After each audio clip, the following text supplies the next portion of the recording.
27वीं तरमीम के बारे में फरमाइएगा, किस मुतालिक है ये तरमीम? क्या 18वीं तरमीम को रोल बैक किया जा रहा है, उसमें कुछ तजावीज़ लाई जा रही हैं, कुछ तरमीम होने क्या जा रहा है, और क्या कुछ आर्टिकल 243 में भी तरमीम की जाएगी? देखिए, बात यह है कि जिस तरह आज बिलावल साहब ने एक ट्वीट किया, एक मुलाकात वज़ीर-ए-आज़म शहबाज शरीफ साहब की हुई उनके वफ्द के हमरा वजीर बिलावल भुट्टो जरदारी साहब से और सदर आसिफ अली जरदारी साहब से, जिसके अंदर मुख्तलिफ मामला ज़ेरे गौर आए और एक मुमकिना 27वीं तरमीम के हवाले से भी बातचीत हुई, जिसके अंदर हम समझते हैं कि जब भी कोई ऐसा मामला हो तो उसमें सियासी मुशावरत बहुत ज़रूरी है, इत्तेहादियों को ऑनबोर्ड करना ज़रूरी है। तो उसमें जो मामला ज़ेरे गौर आए उसमें एक मजिस्ट्रेसी निज़ाम की बहाली के हवाले से मामला डिस्कस हुए। उसके साथ साथ जो अदलिया की अलहदगी के असूल को बरकरार रखते हुए इंतजामी सतह पर जहां तफ्तीश और ज़ाब्ता जाती उमूर का ताल्लुक है, वहां मजिस्ट्रेट की सतह पर अदालती निगरानी का किरदार जैसे कि दुनिया के दीगर ममालिक में होता है, पाकिस्तान में भी होना चाहिए। और इसी तसलसल में जो बात हुई विद रिगार्ड टू एजुकेशन को फेडरल में वापस लाना, क्योंकि देखिए पूरी दुनिया में जब सिलेबस बनता है तो पूरे मुल्क के लिए एक ही सिलेबस बनता है। अब हमारे मुल्क में सूबों के मुख्तलिफ सिलेबस हैं, अब उसके अंदर ये बेहतर समझा जा रहा है कि सिलेबस जो है एजुकेशन का वो पूरे मुल्क में यकसा होना चाहिए। इसी तरह पॉपुलेशन कंट्रोल है जो कि एक बड़ा दरीना मसला है पाकिस्तान का, उस हवाले से भी ये समझा जा रहा है कि जी बेहतर होगा कि पॉपुलेशन को भी फेडरल में लाया जाए ताकि पूरे मुल्क में एक यकसा निज़ाम और एक उसकी मौसर उसको काउंटर करने के लिए एक पॉलिसी जो है वो वज़ा की जा सके।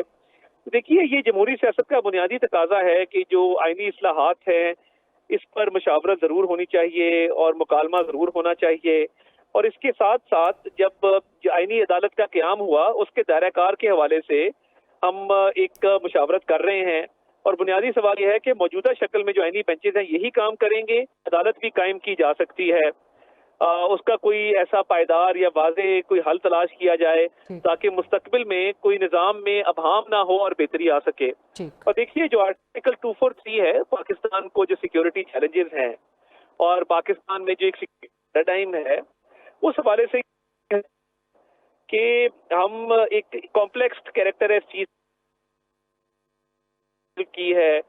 तो जो भी मुमकिन इसके अंदर भी बेहतरी लाई जा सके उस से भी एक डिस्कशन हुई है। बात था उस डिस्कशन का जो वजीर आजम और सदर पाकिस्तान के दरमियान हुई, जिसमें बिलावल साहब और हमारी तरफ से भी कुछ जो सीनियर अरकान है वो शरीक थे। अच्छा, आर्टिकल 243 के बारे में जब आप बात करते हैं तो चूंकि आप ट्रैवल कर रहे हैं इस वक्त तो सिग्नल्स कुछ ड्रॉप हो रहे थे, जरा वाज़े फरमा दें कि कौन सी पोजीशन के बारे में आप कह रहे हैं कि सूरत हाल कॉम्प्लेक्स है, उसमें जरा कुछ तब्दीली? नहीं, मैं ये अर्ज कर रहा था कि पाकिस्तान की एक सिक्योरिटी सिचुएशन है जी, और एक सिक्योरिटी सिचुएशन जो इंक्रीजिंगली कॉम्प्लेक्स होती जा रही है दिन ब दिन,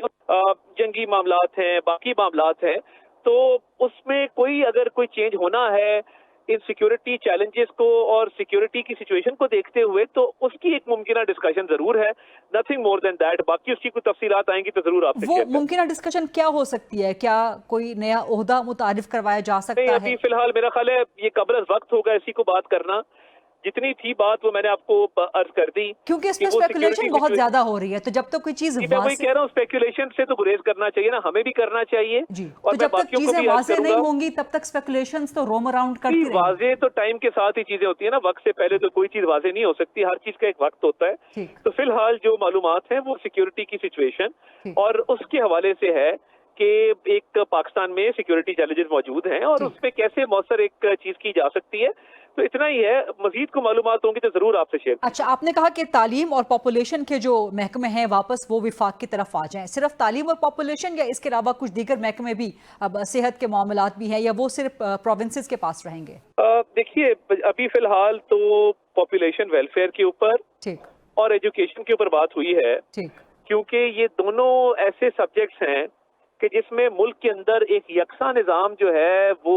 बिल्कुल वज़ा होना चाहिए और सबको उसी को फॉलो करना चाहिए, अदरवाइज बहुत सारी कॉम्प्लेक्सिटीज आ जाती हैं और मामलात जो हैं वो बहुत कॉम्प्लिकेट हो जाते हैं। तो इस वजह से ये बेहतर समझा गया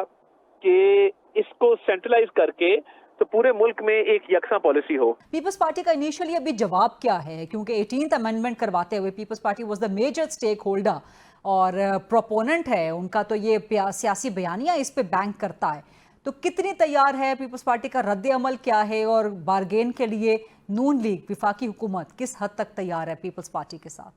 देखिए, पीपल्स पार्टी अपने सेंट्रल एग्जीक्यूटिव कमेटी का इजलास उन्होंने आज तलब कर लिया, जी। उसका एलामिया जारी हो चुका और उन्होंने ये मामला अपनी सीईसी में रखना है। और अब उनका एक हमेशा से बड़ा अच्छा जमहूरी तरीकेकार है जिसमें वो सीईसी में बड़ी सैर हासिल गुफ्तगू करते हैं किसी भी चीज को फाइनलाइज करने से पहले। तो वो इसको सीईसी में डिस्कस करेंगे और हमें तो बहुत मुस्बत नताइज की उम्मीद है नहीं, कि वो प्रेसिडेंट इसको साहब बड़े से बिलावल भुट्टो से जो मुलाकात हुई प्राइम मिनिस्टर की, बिकॉज दैट्स द अल्टीमेट, इसके बाद तो और कुछ नहीं हो सकता, उसमें क्या कोई पॉजिटिव रिएक्शन था पीपल्स पार्टी का? जी, वो बड़े पॉजिटिव थे और वो अपनी सेंट्रल एग्जीक्यूटिव कमेटी के पास जाएंगे ठीक। और इस पे एक राय कायम करेंगे। तो मैं समझता हूँ कि जो मीटिंग हुई थी वो बड़े अच्छे माहौल में हुई, बड़ी पॉजिटिवली हुई और हमें कभी उम्मीद है कि इंशाल्लाह ताला ये मामला जो हैं वो तय पा जाए। मतलब पीपल्स पार्टी कम से कम ये इख्तियारात सूबों से वापस देने को आपको तैयार नजर आती है? देखिए, मेरी तो यही उम्मीद है ठीक। कि एजुकेशन के निज़ाम को बेहतर करने के लिए, पॉपुलेशन वाले मामले को काउंटर करने के लिए पीपल्स पार्टी जो है इस पे बिल्कुल मुस्बत है और वो अपनी सेंट्रल एग्जीक्यूटिव कमेटी में इसको रख के उसके बाद जो है वो हतमी इस पे अपनी राय कायम कर लें।